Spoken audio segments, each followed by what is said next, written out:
Can anybody think of any fires in the last couple of years? A loss of animals? Okay. Classy Lane, okay, 43 horses were lost in that fire. I don't know them all, but I know that one. Sorry? San Luis Rey. Do you know how many? Hundreds of horses there. And how many were there? 200 horses? Let's think of some other stuff. Cows? Okay, so that's 200 cattle. Any hog operations that anybody can think of, either in your service area or a different service area? Yep. Yep, there was one in the last year at Norwich, and they lost 4,000 hogs. One big operation. Certainly there's got to be more. Woodbine Fire, 2002, 35 horses were there. Elmira Fire, 2005. Now that one was in May 15th of 2005. There was 18 horses were lost there. Sunnybrook, 17. Was there 17? Yeah. 17 horses. With these fires, and there's a bunch more. As a matter of fact, yesterday morning at 5 o'clock in the morning, we got called to a mutual aid. I was on my way to work, and that was a structure fire in Malahide Township. 4,000 hay bales, but they've already assessed it at $3 million damage to the structure. So with that, what have we done, or you've done? Feel free, we'll make another list for this one. What have we done to change or adapt to this? Like, what have we changed our ways for any of these? Feel free if you know the answer. Anybody? At the back? Zero. Has anybody done anything? Go ahead. Well, in the racing commission, there's a lot of governing of electrical systems. Yep. They've redone lots of barns. Yep, and Woodbine retrofitted all of their barns with water suppression, which is fine. They close down in the winter, so they can, basically they're wet standpipes. They can shut all that down, drain all the lines so it doesn't burst, but there's no horses there throughout the winter at the Woodbine side. So that's what they've done, but what about fire services, or have you heard of anything? Yes? So you were actually just talking about the fire prevention meeting. Yep. Is there anything that's mandated within the fire code for No. electrical structures or barns? No, nothing. There's no fire code for agricultural buildings, which is why you can go in and do your inspections, commercial, high occupancy, schools, rental units. We can do that because there's the fire code for that. There's nothing for agricultural. But that's a more of a compliance and enforcement. But there's a separate prong of the old fire prevention pitchfork. Yeah? So is the education and whatnot. So here's a question. If we do nothing different, how can we realistically expect a different outcome to stop this?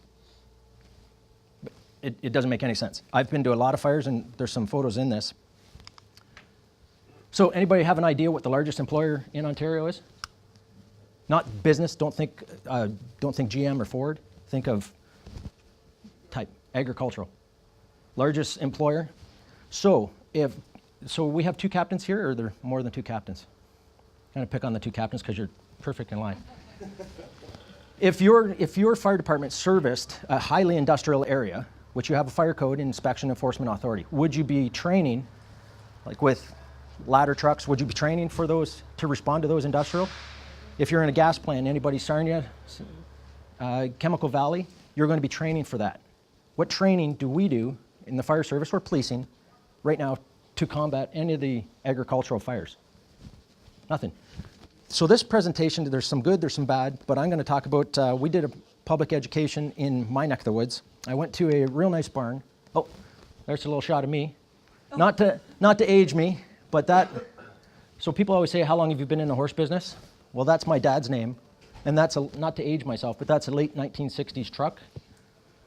So I've been around a little while. So I'm just going to talk a little bit about our fire service first, just to give you an idea who we are.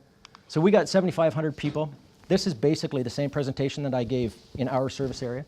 We gave a public education presentation and a pre-incident inspection at a equestrian center.